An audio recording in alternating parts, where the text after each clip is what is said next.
Okay, so we're going to go over the basics when it comes to the Glock. So first thing, let's see, open. So these right here, these are going to be the replacement grips right here. This is a little pin that would actually go in here into the back if you ever decide you want to change out these. You really don't need anything more substantial than just a basic punch. Just something strong enough it can push it out. Same way too, you got another little one right in here.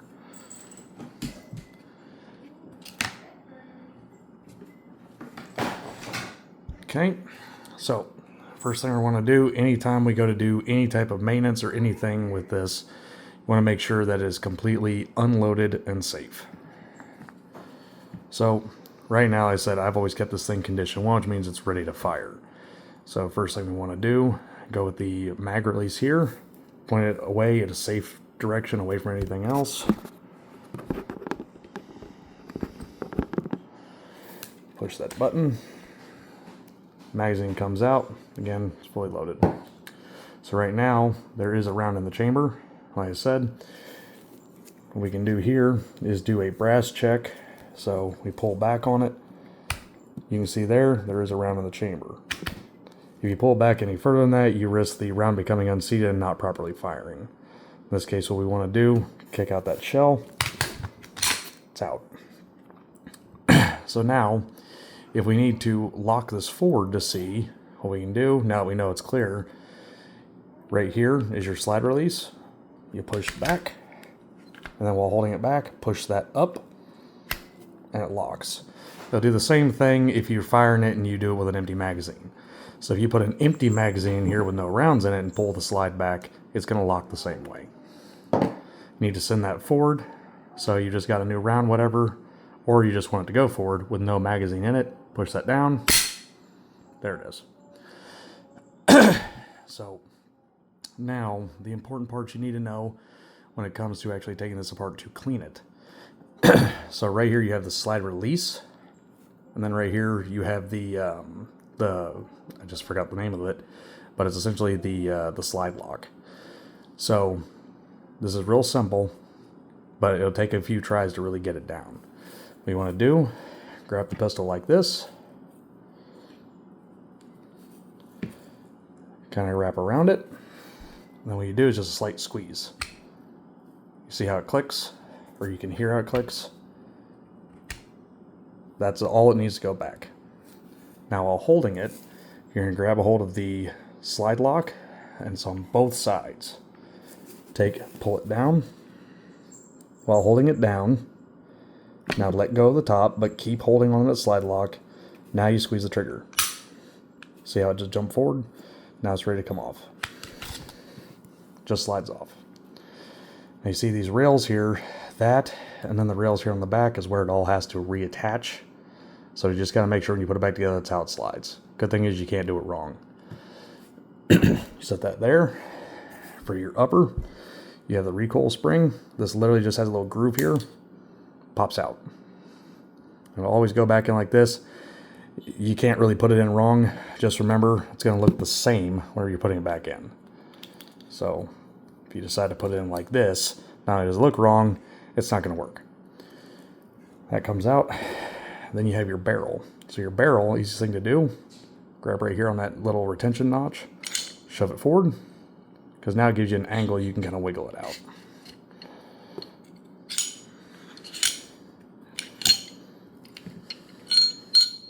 Barrel comes out. So it all slides in there. Now I'll show you again, up here on the front, see there's this little rounded notch here. Whenever this all goes back together, that is going to fit right down in that notch. Just like that. Because it's originally going to pop up to here, but it won't go back together.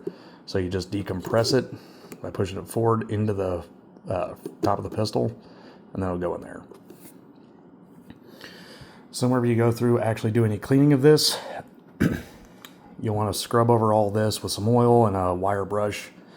You can get most of the stuff just at any store like Academy or a gun shop. They're pretty cheap. But you'll oil this, Then just scrub it down. Basically anything that's black, which is going to be the carbon from firing the gun, is what's going to have to come off. Get that nice and clean. Inside of your upper, so all through here, these little rails, just anything you can get off, you want to try and get off. This pin right here is actually your internal safety. Not something you ever need to worry about, but that's what it's there for. Whenever you're going through and doing the cleaning though, so right in here, that little circle, that's where your firing pins actually come out to strike the rounds. So all of this is what you actually want to make sure you have really clean.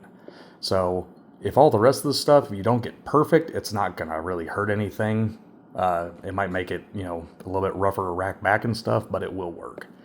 This area, if it gets all nasty and bogged down, you're going to cause the gun to malfunction. Same way too here, you can see that hole a little bit better from the upper side. This right here is your ejector.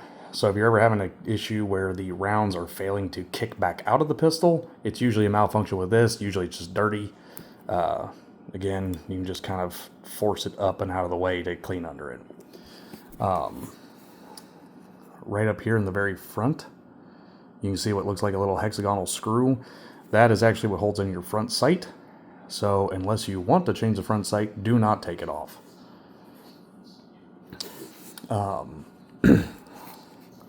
Same way here at the back, we do have this rear slide plate. You can replace this if you choose to. Personally, I would just suggest leaving it in unless you really want to change it. But that's kind of it. So now, as far as your barrel goes, same thing too. You're not really going to see a lot of the black. And if you do see any of the carbon buildup on it, it's going to look dry, is the best way I can put it. You also want to make sure that whenever you're looking through the barrel at the end, you don't see any kind of debris. It should look, you should see that cylindrical view, which is the rifling on the barrel. This is what actually throws it down. It's what actually helps it keep its velocity as it goes flying away. Now, if you end up with little burrs in here, most of that will wear off as you shoot. There shouldn't be any because this gun's already appropriately broken in. But if you do get any kind of debris in there, that can cause the gun to jam up and misfire.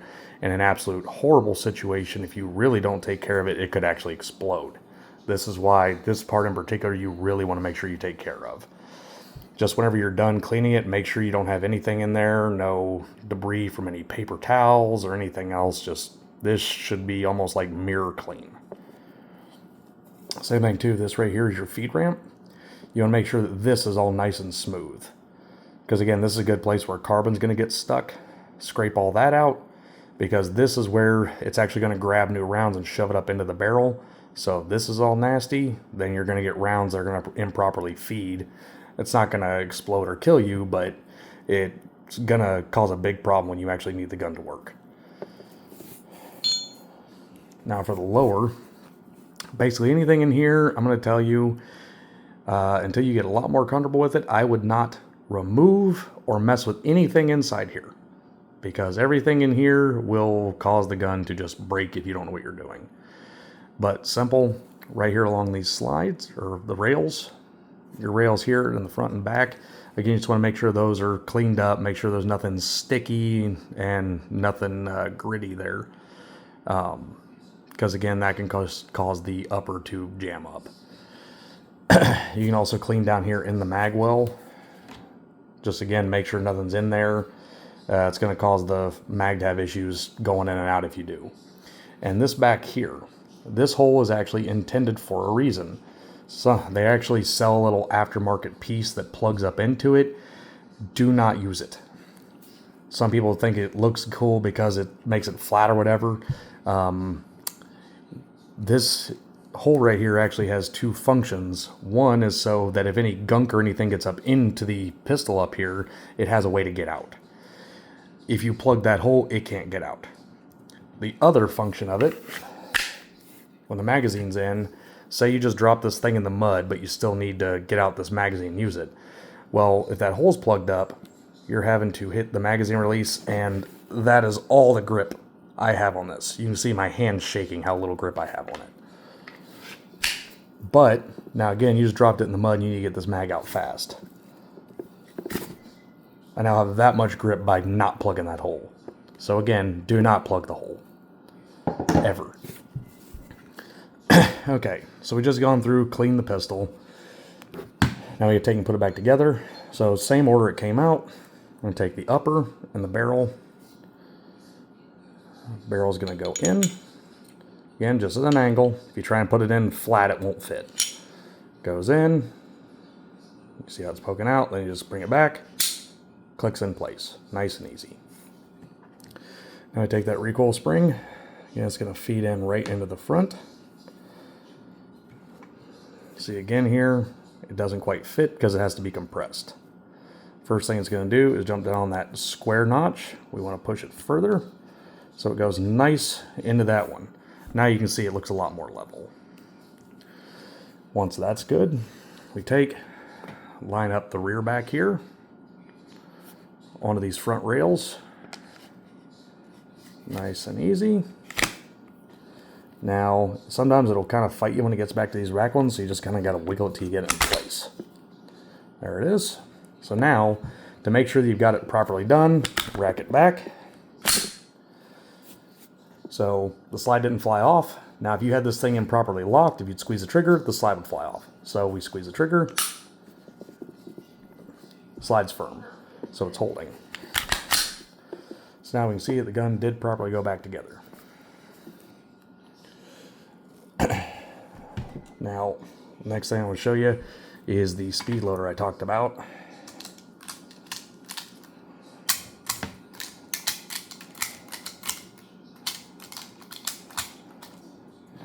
So, as you've already seen, anytime you're going to load these directly, you're going to take the rear end right here onto the feeder. I suggest kind of pushing about midway on it to kind of start it, and then push down and in, kind of scooping motion, and it goes back in. But until you get practice with it, this is difficult. This is why we have the speed loader. It makes it easier, and of course, it's a speed loader, it makes it faster. So we just slide it on the same shape. And what it does, it forces it down for you.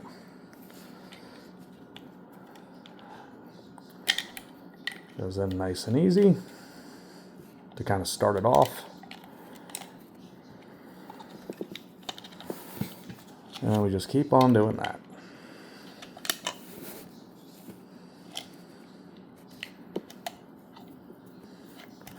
Now, I don't typically use these, but while you're getting used to it, it will definitely make it faster for you.